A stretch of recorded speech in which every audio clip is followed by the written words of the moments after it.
Hi, I'm Maggie Burnett Stogner, Executive Director of the Center for Environmental Filmmaking at American University in Washington, D.C., and of the CEF Impact Media Research Project funded by HHMI and Tanglebank Studios. And it is my great pleasure to be here today with the team that made Purple Mountain, selected for the 2021 Jackson Wild Summit Special Jury Award for Impact Campaign. And I'd like to go around and introduce professional snowboarder Jeremy Jones. It's an honor and a pleasure. Executive producer of Purple Mountains and founder of Protect Our Winters. And Josh Murphy, director and executive producer of Purple Mountains, founder of Liars and Thieves. And with us also is Adrian Hall, a producer and impact producer for Purple Mountains, executive producer and founder of Sound Off Films. Welcome today, and thank you for taking the time to just share some of your insights about this incredible film. I really look forward to hearing everything you have to share with us today. I just want to start off with just what was the driver behind making this film? Why was it so important to make, and what was the driver behind taking the approach that you did? And Jeremy, why don't we just start with you? Because you put yourself on the line personally to be in this film, to appear in this film and really share our life with you, share your life with us.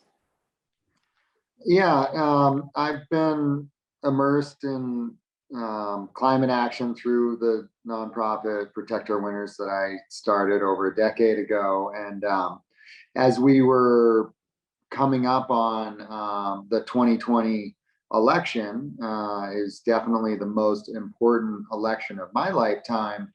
I felt like, I have this history of making films around snowboarding, and just felt like it was critical for me to do everything in my power to try to get us on the right path on climate. And having a climate denying president certainly was not the right path. So kind of combining my filmmaking, my audience, my climate work, I felt like no better way to do it than through film.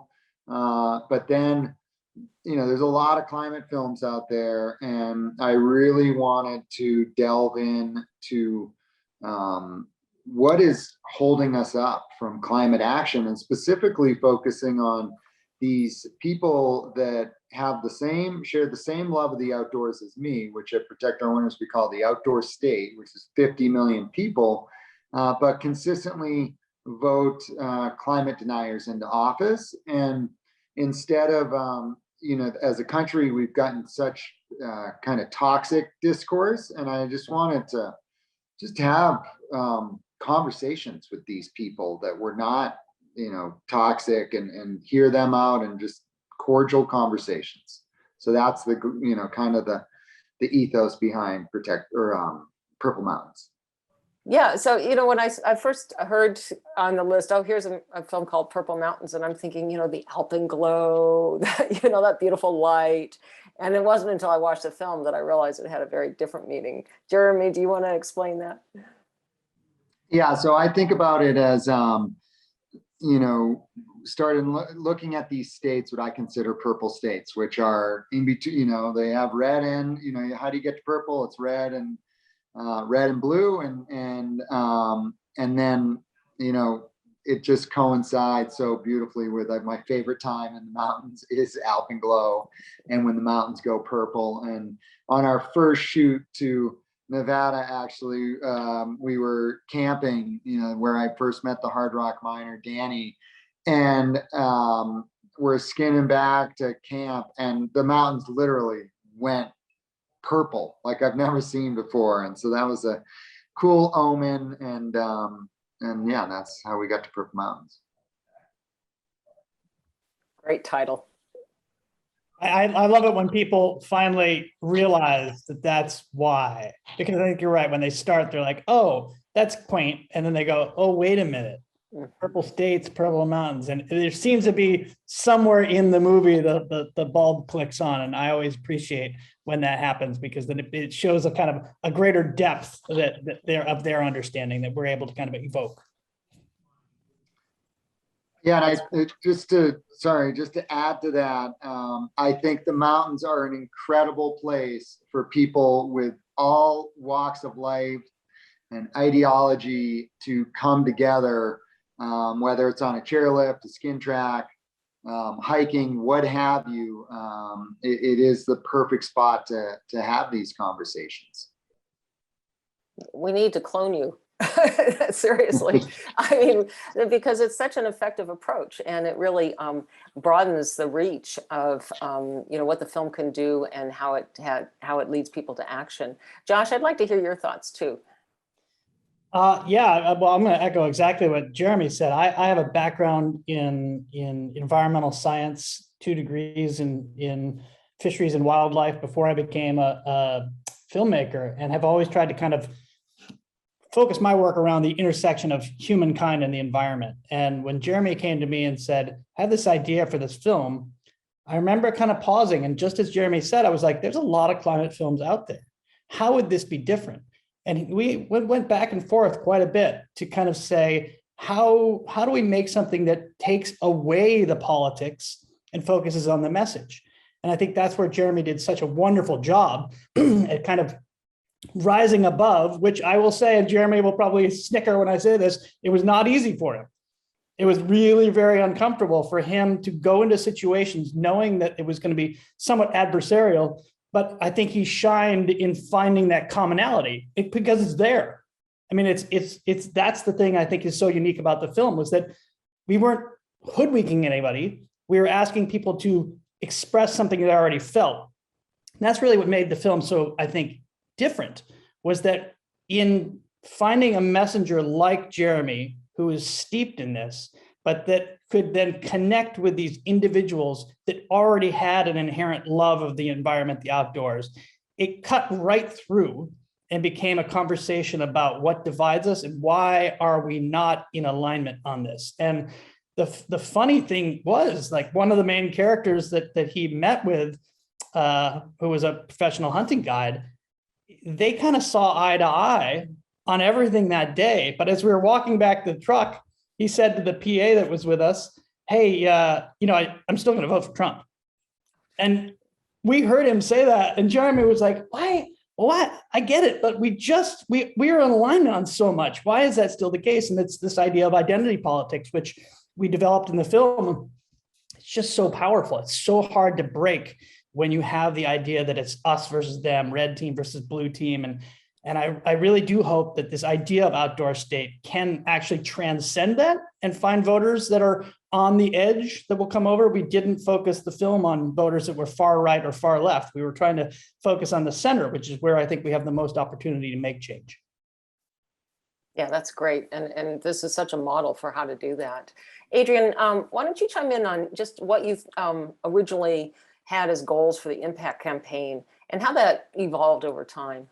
Yeah, thanks, Maggie. And I think what Josh just shared about really reaching those people in the center, just past center, that was really our target group here. When you look at the theory of change and how you can actually make the most change, you're not going for people on the opposite side of the spectrum from you. You're looking at people who are somewhere in the fringe. And we knew that we had such an opportunity in working with such heavy hitters in the outdoor winter sport space and outdoor space generally, that being Protect Our Winters, the Teton Gravity Research production partner that we had, and Cliff and others. And using all of the connections that they had, we were able to really see that some of these people would be right on that margin where we could start this conversation.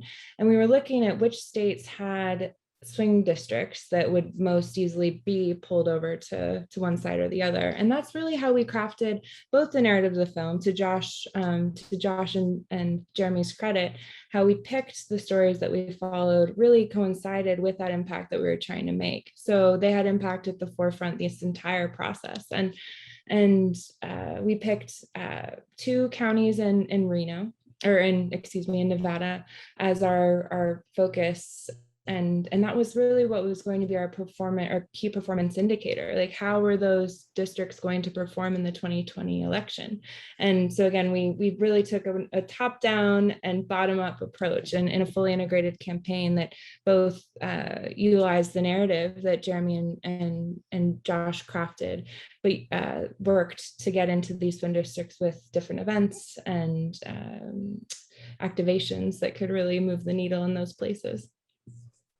And I would quickly add to that too, something that it's so wonderful to be a part of the Jackson Wild Film Festival, because we actually didn't think about film festivals when making this film. The first goal was to get it out right before the election. And so it took a very different path from the outset, because normally we'd make a film, we take it to festivals, and that becomes part of the distribution launch. And for us, it was go directly to the people. And so we didn't have time to go through film festivals because we made the film and knew it needed to land right there. And Jeremy was very clear on that. He's like, it's all about getting out before the election. And so there's so many film festivals we didn't have the opportunity to screen with because impact was the number one goal right out of the gate.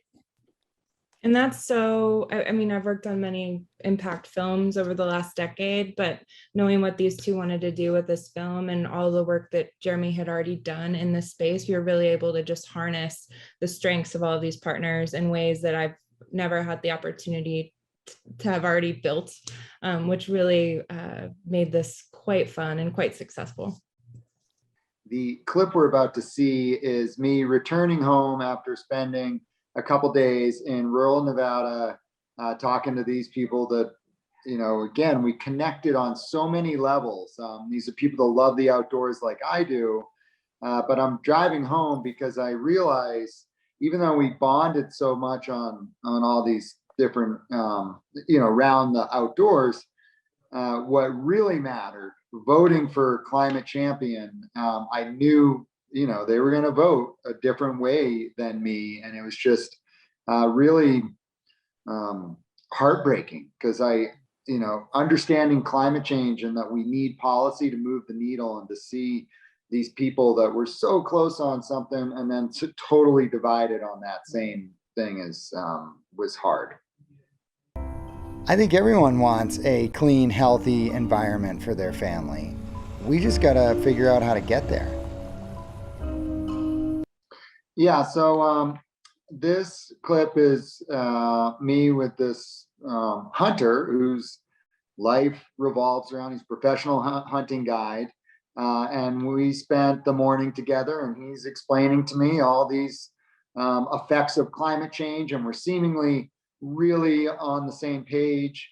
And then, you know, it turns out that even though we agree on all this, due to identity politics, he, you know, off camera, when the camera stopped, admitted to the fact that he's still going to vote for Trump. And it was like, well, we're not going to be able to protect your hunting grounds if you don't, you know, support climate action.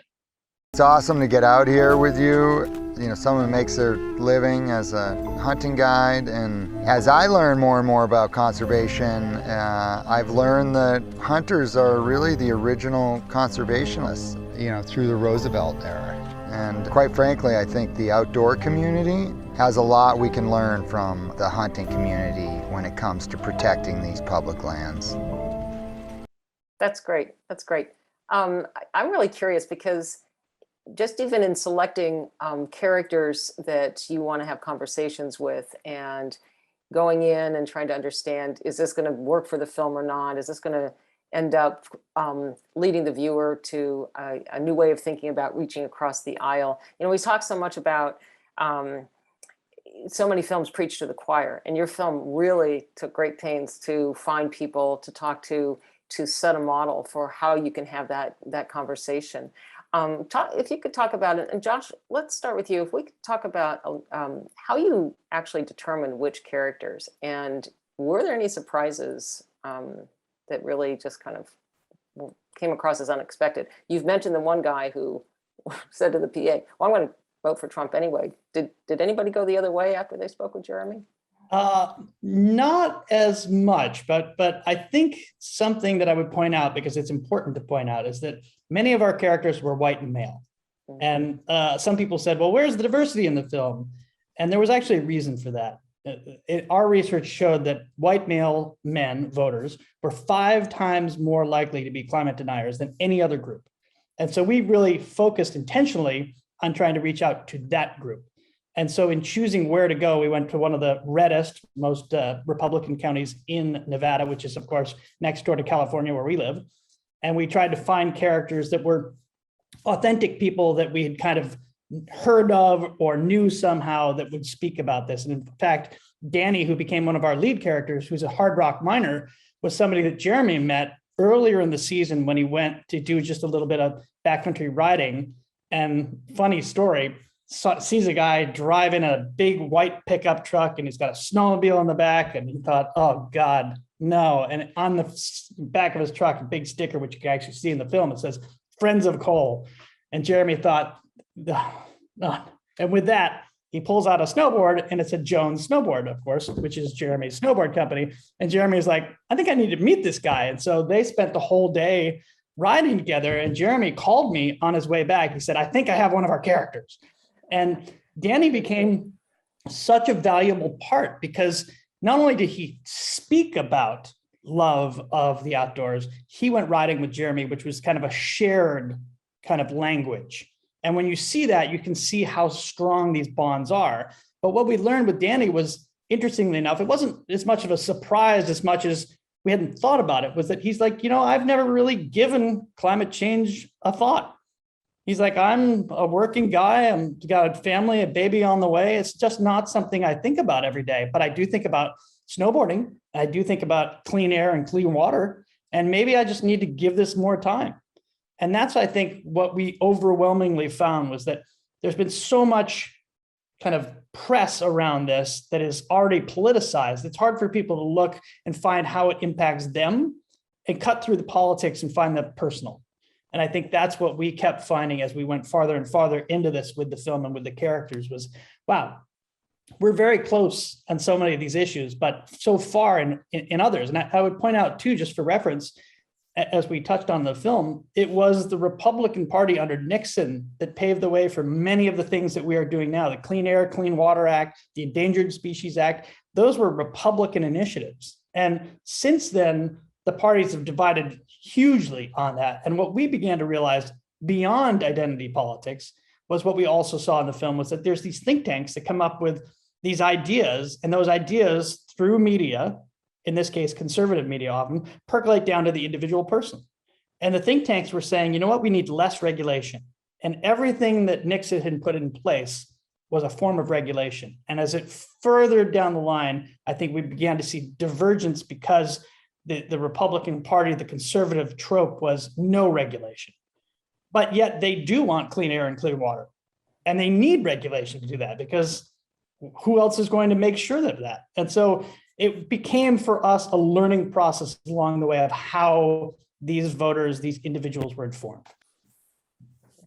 Finding that universality is so important. I have a film that came out last year, Unbreathable, The Fight for Healthy Air, that has the archive. In fact, I was looking at your archive in your film because it's that, it's really important, I think, to remind people historically, this was bipartisan.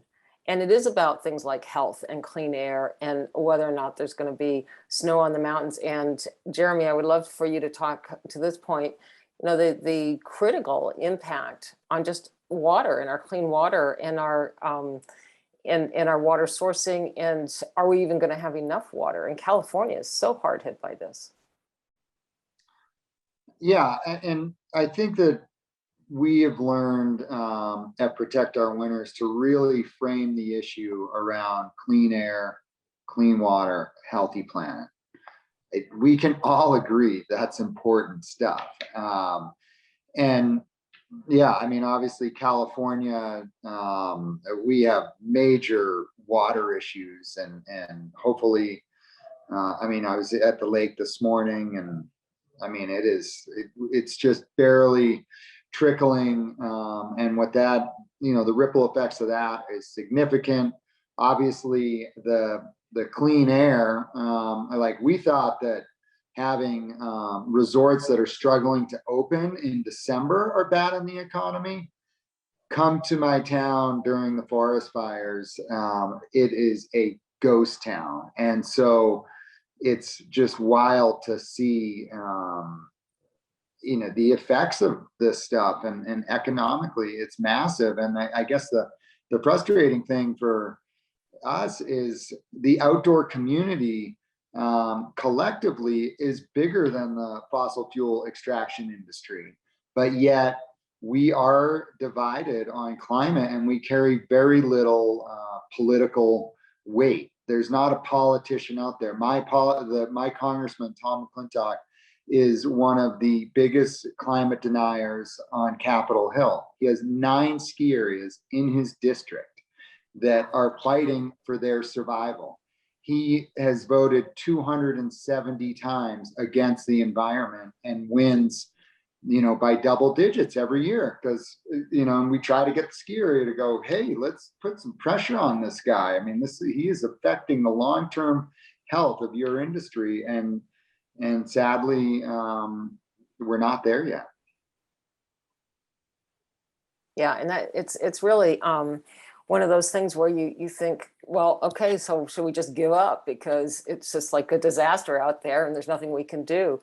And one of the things that's so important about both your film and your impact campaign is that you're providing a pathway for people to take forward, to engage others in conversations, to reach across the aisle and have those discussions, to bring it back around to that common humanity and universality of clean air and health and clean water.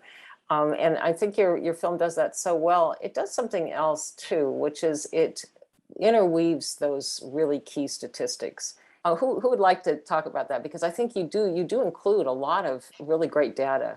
Who would like to take that one?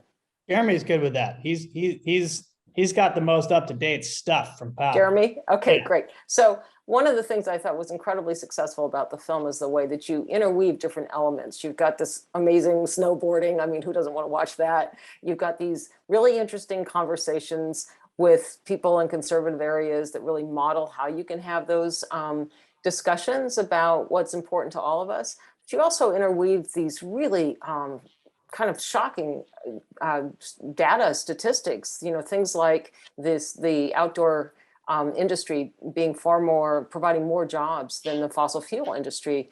So can you talk to that, Jeremy? Just, how did you find that balance and what made you decide, hey, this is really important that we need to include some of these data points? Yeah, I mean, I think it's, if you just zoom out a little bit and think about how do we get to a point where we stop listening to science? And that's we're seeing that in all facets right now.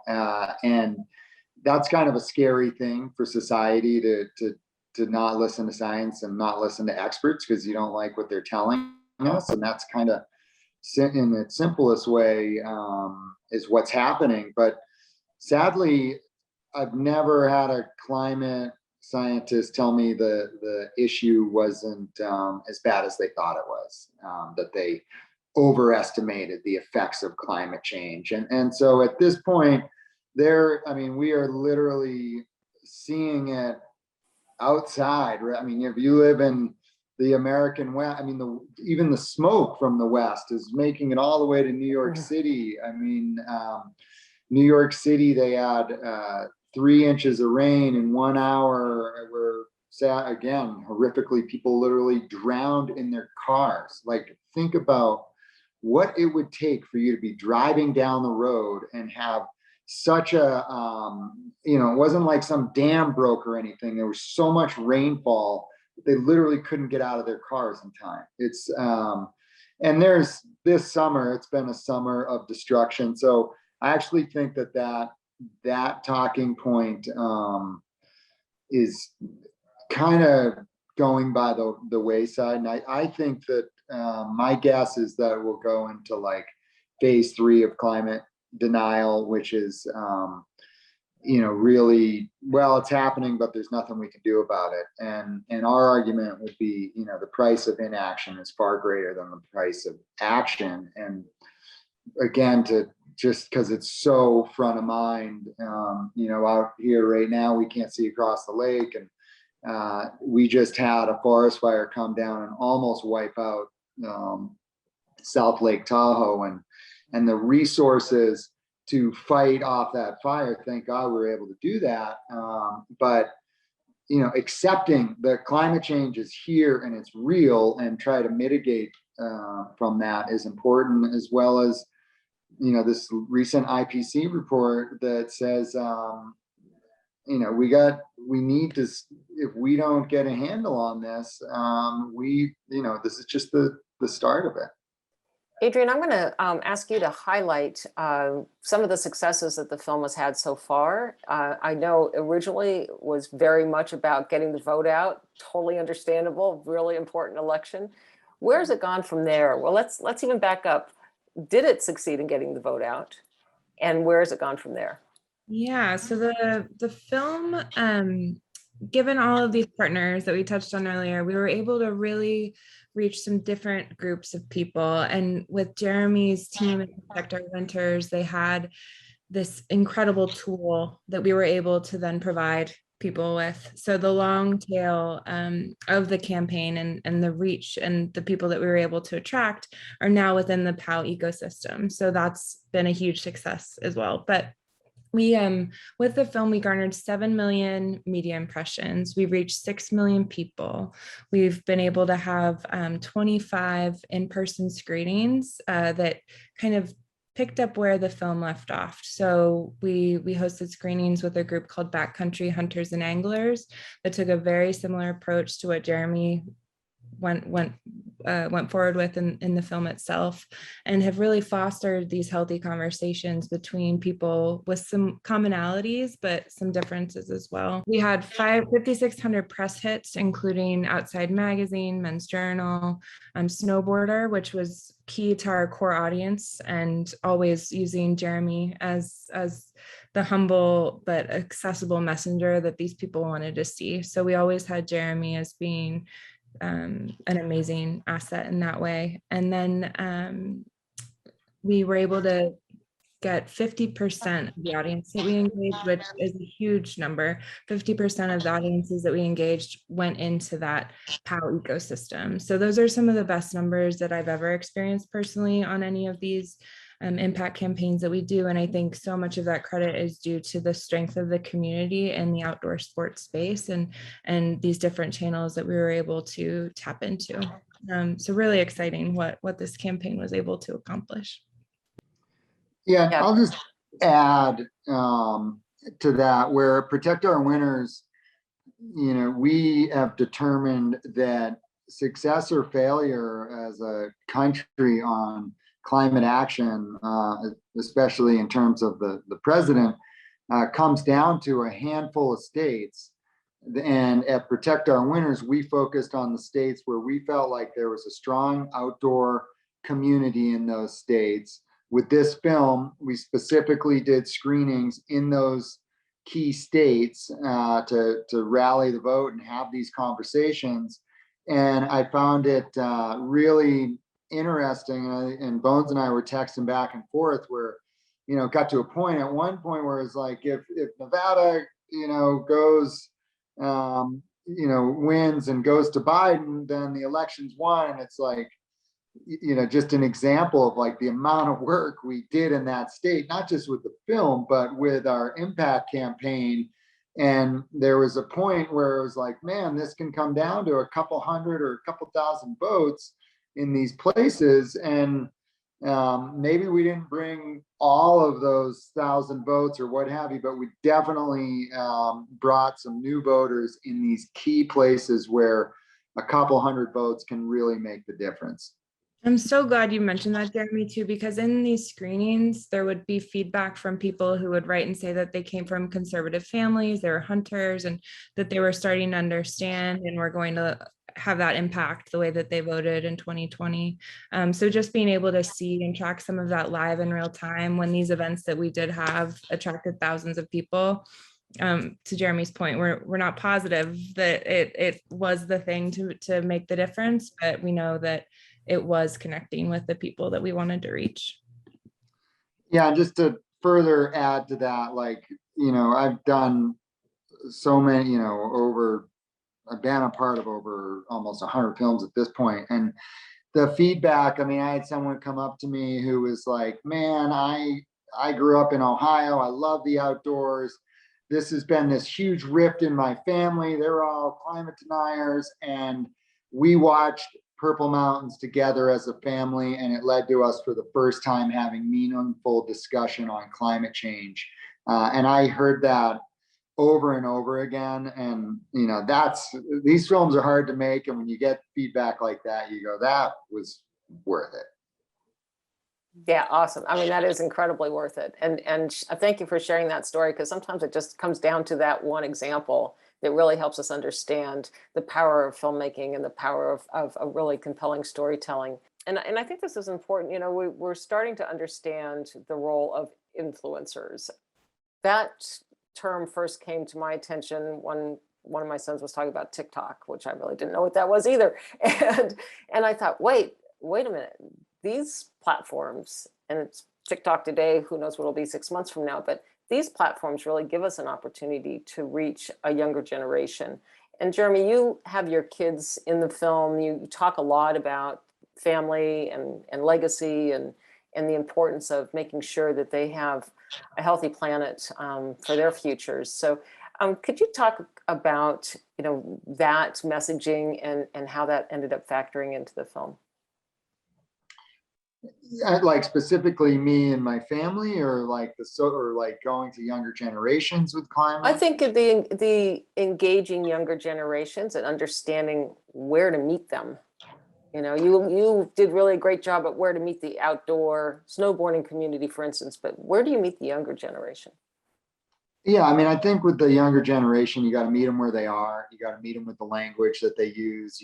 We at Protect Our Winters use, we have this, you know, Outdoor Athletes and Science Alliance, where we have these, you know, heroes in these communities and get them, and not only, you know, trained up on climate, really understand the issues and where we need to move the needle, and they're trusted messengers in these communities, and they've been very effective. And that's really our currency that opens doors on Capitol Hill. I mean, we spend a lot of time there because that's where we need to win. And you know, a recent trip there, we were with some heads of industry, and they were like, "Man, I was here with like the head of these, you know, Coca-Colas and IBMs and stuff, and we only met staffers."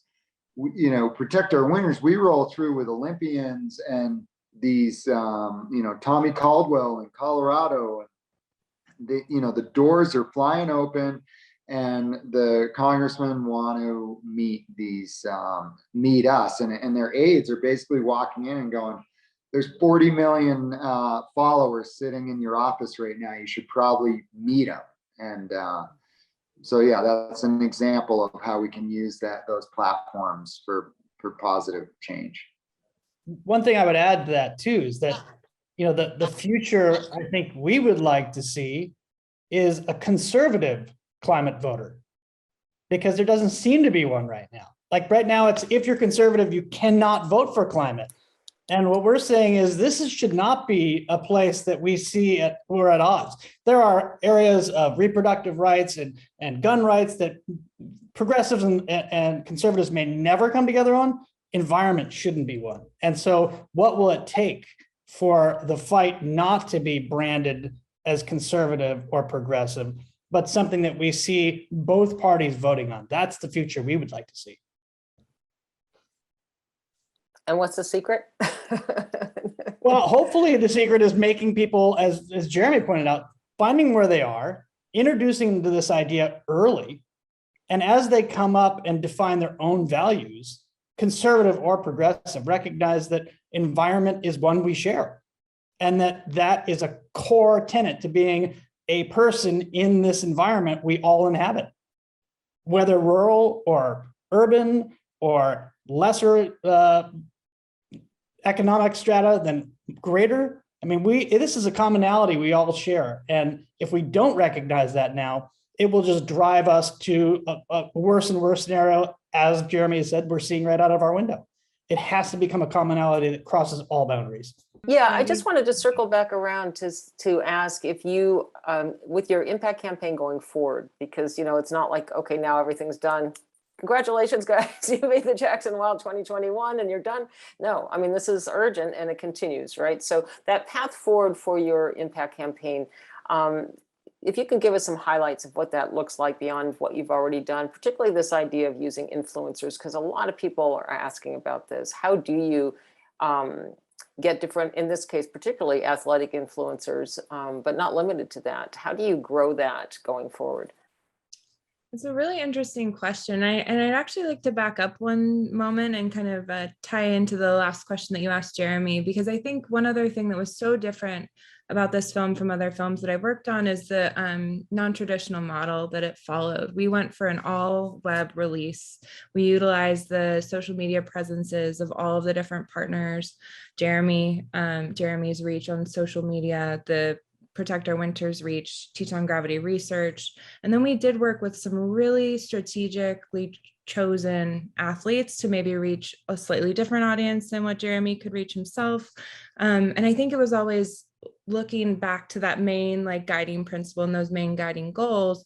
How do we get to that audience? And it's really a lot of looking at the analytics and looking at how each post is performing versus, it gets really down into the details there.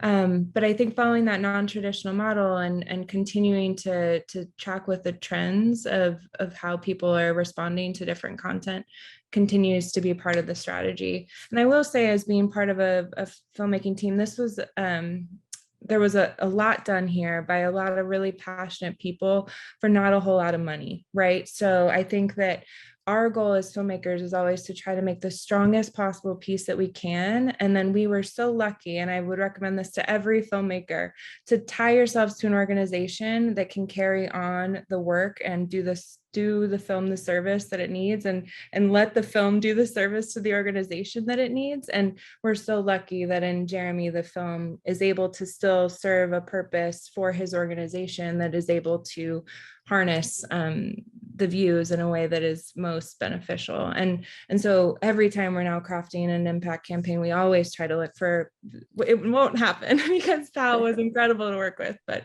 we always look for a POW, and POW is now carrying the torch of the impact effort. So I don't know, Jeremy, if you want to speak to that also, like what POW is doing now with the project, that'd be great.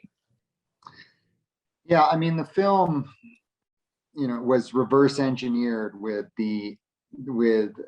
did a Protect Our Winters, the most extensive survey kind of roundtable focus groups with this middle of the road outdoor enthusiast that, is, maybe leans a little bit more conservative, and practice messaging with them. It was what we call the Neiman Report, and they, have done, that's what they do for a living. And, that's out of that report is how we got the, we talk about climate as clean air, clean water, and a healthy planet.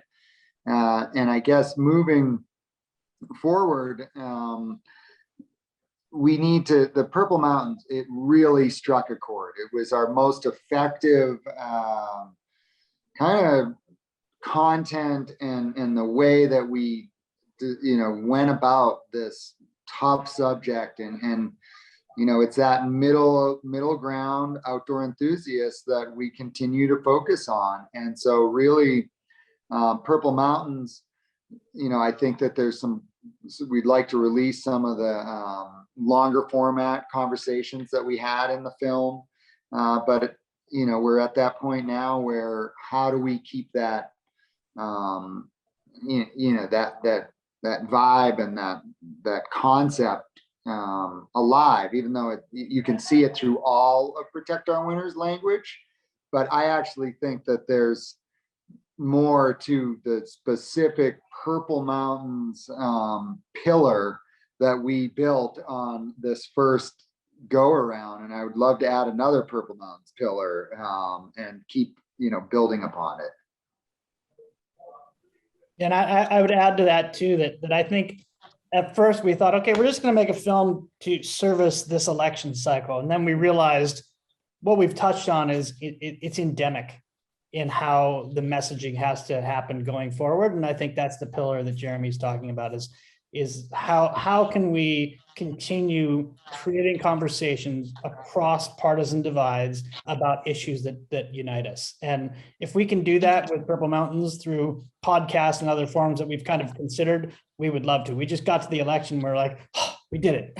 Now we need to kind of pick up and find how we can carry the torch forward, which certainly POW is already doing, but we would love to find other ways to do it.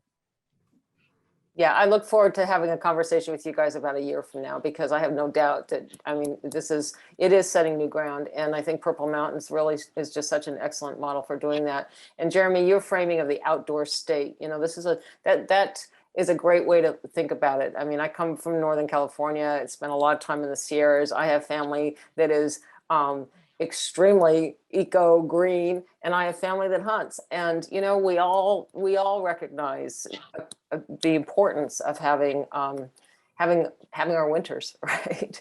having snow, having healthy water and healthy air, and but when it starts to become so politicized, it really is going to take all of us to get on board to really foster that bridge building. And Purple Mountains is a great model for how to do that.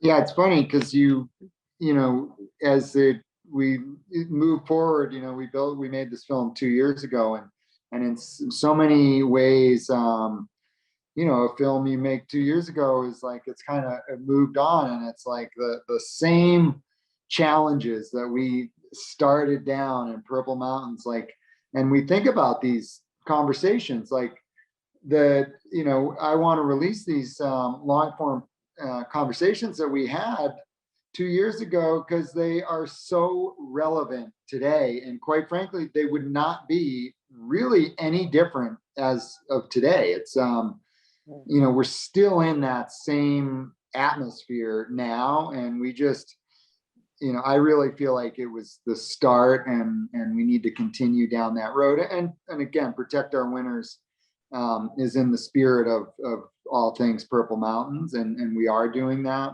But I think the actual Purple Mountains, brand, so to speak, there's a lot more to harness there. That's great. Is there anything else any of you would like to share? This has been really an incredible conversation.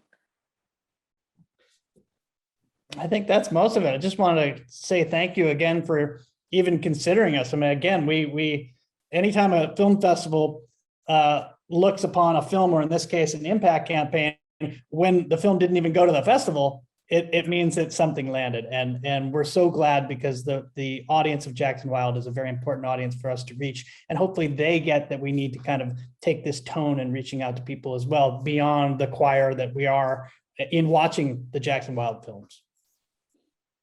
Yeah, it's been a big conversation at Jackson Wild over the last 2-3 years at least.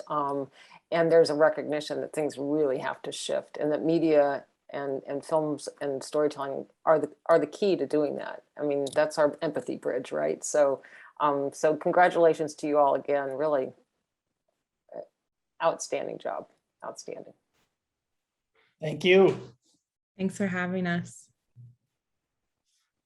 Yes, awesome stuff. And hopefully we run across each other in Jackson.